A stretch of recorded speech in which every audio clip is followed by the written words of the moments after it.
പ്രമുഖ യൂട്യൂബറും സിനിമാ റിവ്യൂവറുമായ അശ്വന്ത് കോക്കിനെതിരെ പരാതി. പുതിയ പരാതി എഴുതിക്കോ. Hi all, this is coke. Cocoa കണ്ടിട്ട് നിർണായയുടെ ലുക്ക്. Secret of Kalinga.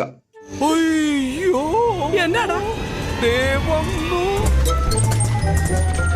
ഇത് നമ്മുടെ ധ്യാൻ ശ്രീനിവാസൻ അഭിനയിച്ചിരിക്കുന്ന സിനിമയാണ്.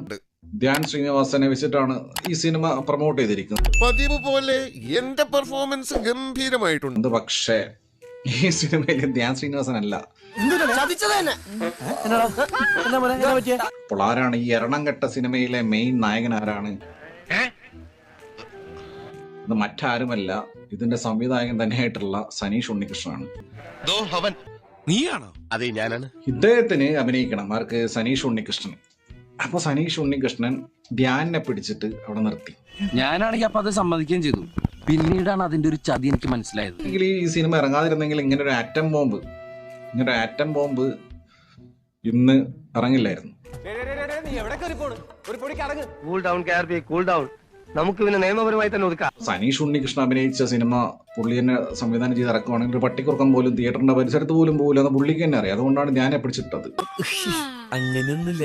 ഓ, നിന്റെ ബുദ്ധി വിമാനമാണ്. സീക്രട്ട് ഓഫ് കലിംഗ എന്ന സിനിമയുടെ നിർമ്മാതാക്കളാണ് തൃശൂർ വരന്തരപ്പള്ളി പോലീസ് സ്റ്റേഷനിൽ പരാതി നൽകിയിരിക്കുന്നത്. ഈ ഫയൽ നോക്കേ, ഇത് മുഴുവൻ ഇവരെ കുറിച്ചുള്ള പരാതികളാ. സിനിമയെയും അതിൽ അഭിനയിച്ച സ്ത്രീ താരങ്ങളെയും അശ്വന്ത് കോക്ക് വ്യക്തിപരമായി അധിക്ഷേപിച്ചെന്നാണ് നിർമ്മാതാക്കളുടെ പ്രധാന ആരോപണം. പിന്നെ സംഗതി കുഴപ്പത്തിലേക്ക് നീങ്ങിക്കൊണ്ടിരിക്കുക. ഇയാൾക്ക് എന്തിന്റെ അസുഖം? മോശം റിവ്യൂവിലൂടെ സിനിമയ്ക്ക് കോടികളുടെ നഷ്ടമാണ് ഒറ്റ വീഡിയോ കൊണ്ട് വരുത്തിവെച്ചതെന്നും പരാതിയിൽ വ്യക്തമാക്കുന്നുണ്ട്. അതിച്ചിരി കൂടുതലല്ലേ? അപ്പം പോവാം. ഇതുപോലുള്ള ഗംഭീര വീഡിയോകൾക്കായി ഈ ചാനൽ വീണ്ടും സബ്സ്ക്രൈബ് ചെയ്യുക. ബെല്ലൈക്കൺ അമുക്കാൻ മറക്കല്ലേ.